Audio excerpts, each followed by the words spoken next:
gift from my ancestors!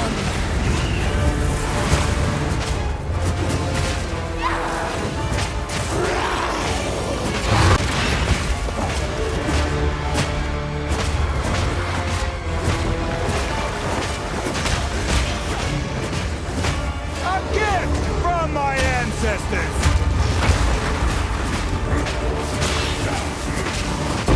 Destroy! Utopia! Hammer of the gods! Don't stand a chance! Evil's ire!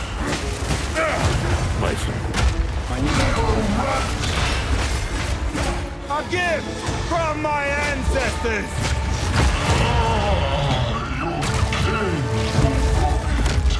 Welcome back, you filthy exiles, and I thought I'd do a part 3 update for my Windblast Titan. So pretty much where I'm at is I'm farming T16s, early pinnacle bosses. I did try second tier pinnacle bosses, but I ran into a few difficulties with that. Or mainly I just don't know the fights well enough, and I tried to tank them. I did get to 20,000 armor with this, so it's quite strong. It clears pretty much everything at endgame, so it's just sort of rolling through making currency. But I guess like there is a little bit of a lack of endgame content still, and it's sort of like, well, I want to experiment with other builds. So I thought I'd do a part 3. I don't think I'll do a part 4 at this stage because this build is feeling pretty complete. But like with anything, we could ramp the damage up with this. We could get a better mace that does even more damage with gem levels. There's a heap of upgrades that we can give this build. But at this stage, like we can take it to higher levels as well, level 89. But at this stage, it's pretty good. So I thought I'd do a build update and cover off on where it's at. And also, I've fixed the mobalytics up. Don't know if I just said that. But anyway, so let's get into the video, talk about it, and the changes that I've made since, which is pretty much all the gear. It's just like fine-tuning now. But yeah, anyway, let's get into the video. Okay, so gearing changes on this since. So we made quite a few changes to this around the gear aspect. So the helm is still the same. Like, this is a really good helm, so why change it? The big thing here is the intelligence and overall armor. I got a really good corrupt on it. Now, I haven't changed the stave out. Stave's really good, and the mace is still insane. So those flat damage modifiers, things like that, really, really good. If anything, I'd want a mace that's much better. If I want a mastercraft, I want like plus levels to gems, and I'll do insane levels of damage with my my hammer of the gods. But at this point, this is doing the job. Chest. I did manage to craft a chest, and it is like 1800 armor.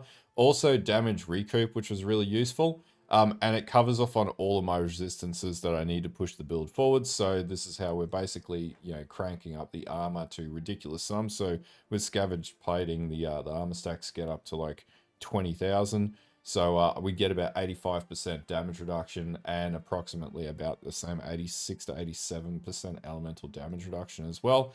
But enemies hit really, really hard though. This sort of tanks through. The only real enemy to this build is Dot. Amulet, changed that out as well. So basically run Stupefy to get an extra 40% damage because we daze on hit with Windblast, so it's just free damage at that point. Dexterity, 50 spirit, resistances, life, and armor all contribute to more defenses. Could you get a better amulet? Yes. Plus melee gems or plus strength gems, whatever rolls on it, would be a significantly better ammi.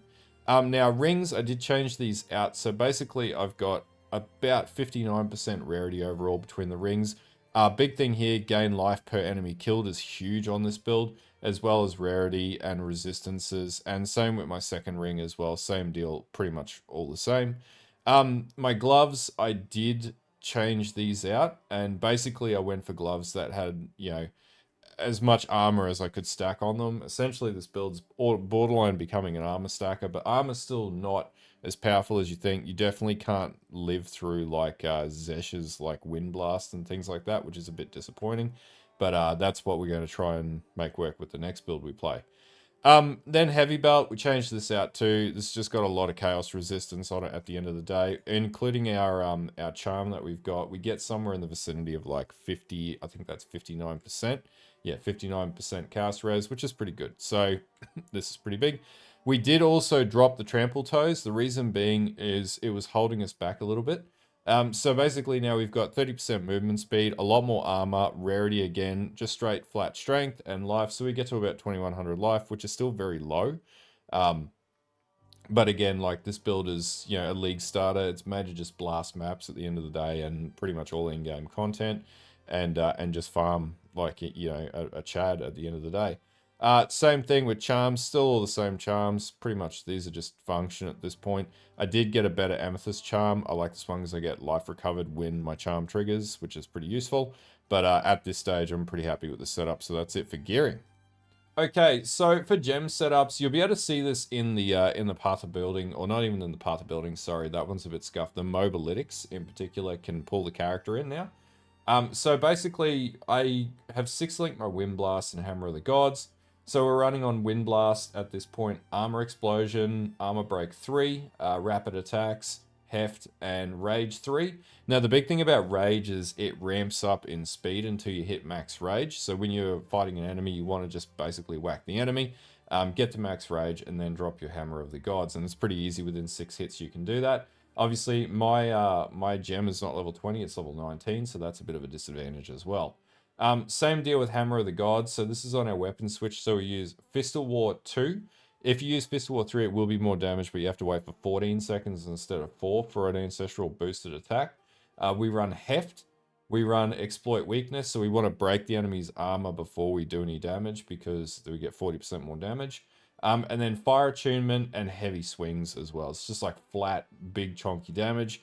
The total max peak on like stacks is like 200 to 300,000. If you stun, I think this is hitting for like 5 to 700,000. But for those harder pinnacle bosses, it's still not enough because our skill lacks in gem level. If we get another 5 gem levels, we'll be laughing. The problem with this is we get 6 gem levels from our quarterstaff, but that doesn't affect Hammer of the Gods. So this is still very much on the level 19 Hammer of the Gods. So we actually need a hammer that gives us increased gem level to exponentially scale our damage higher, which is very expensive to do, but is possible. Vaulting Impact, we run Rapid Attacks, Fist of War 2, Exploit Weakness, and Heft. The last one, we could run like Jagged Ground, and this will increase our damage further. Herald of Ash, we're running Magnified Effect, Fire Mastery, and Cannibalism. Wind Dancer, we 6 links, so we run Armor Break 3. We run Life Leech 3, we run Armor Explode. We have an Uruk Smelting as well, because we then exponentially break more armor and do more damage, up to 20%. And then we run Heft. This actually takes a lot of the hits in maps and is actually one of the big contributors for why my build is so survivable. But yeah, this is pretty cool. Then we have Scavenge Plating. We just have Physical Mastery on that. I added Berserk because Rage Stacking really works well in this build. So that gets us with Clarity, so we're able to sustain mana a little bit better. And for those who aren't aware, we also have Mana Leech on the stave. Now, I do have Forge Hammer, and the reason why is you drop it down, you drop Seismic Cry, blow it up, and you do a little bit of extra damage at the start of a fight. In particular, when you drop your Hammer of the Gods. But that being said, it's not all that useful as far as I've found. It takes a bit to get going, but I will say Forge Hammer has really, really good damage scaling. So there's definitely stuff that I can do with that with other builds, but you know, it's not bad to play around with. And that's basically it. All this is in the Mobalytics link. That's been fixed now, so you should be able to follow through all the gems. And literally just the sequence I've got here is the gems that you want to run in the build if you're leveling it up as well. Okay, so that brings us to the pathing tree. So you'll notice I've done my 4th Ascendancy. I did it on Trial Master, and it was a relatively easy fight. Surprising Strength is where you want to go because you just do tons of damage from that. So basically you go Colossal Capacity, Hulking Form, Crushing Impacts into Surprising Strength. I didn't really change anything in the overall build on this area, and this area is still all the same. As with this area, and all of these areas are all exactly the same. No real changes because, you know, it's pretty much where it needs to be. You will notice I do have a few extra points down here. I have weapon set points set. So basically my weapon set 1, which is my quarterstaff. So you basically just want to like declick these off or respec these points off, then click this arrow up here to set weapon points, and then click that arrow there to set the other points. So in my weapon setup 1, which is in my quarterstaff, I have AoE, Authority, Crushing Judgment, and all that sort of stuff. And then when I hit with my second weapon set, which is my Hammer of the Gods setup with my weapon switch, I then switch to this setup, which is Guided Hand, and this gives me just insane levels of Ancestral Boost, increased damage, which we Ancestral boost our hammer. I've also taken these 21% mace damage nodes as well, so we do an absolute ton of additional damage with our hammer, and that only happens when we switch automatically when we're using the skill. I found this to be just a really easy way to get like an easy amount of like one hit damage on map bosses and stuff like that. Works really well in maps, but that's basically it for the tree. There's no other real changes to this build outside of that. It's pretty much at a point where you could actually run this tree on pretty much any hammer setup and it's going to work. It'll get you up to pretty far actually. Defensively, this works really well. So if you're running two-handed, builds like Sunder or whatever, it'll work with this configuration. Just less dex, so you can get your health up higher. And then you just need to stack up different forms of damage. Might be fire exposure and things like that. Overall, if you want to play a Titan build, this is a really good baseline template you could use to take straight through to endgame and have a lot of fun. Though it requires a little more investment to take it to like second and third level Zeshes and things like that. But I haven't tested a lot of that. Well, I have tested that, and if you know the fights, you can take him down pretty quickly as well.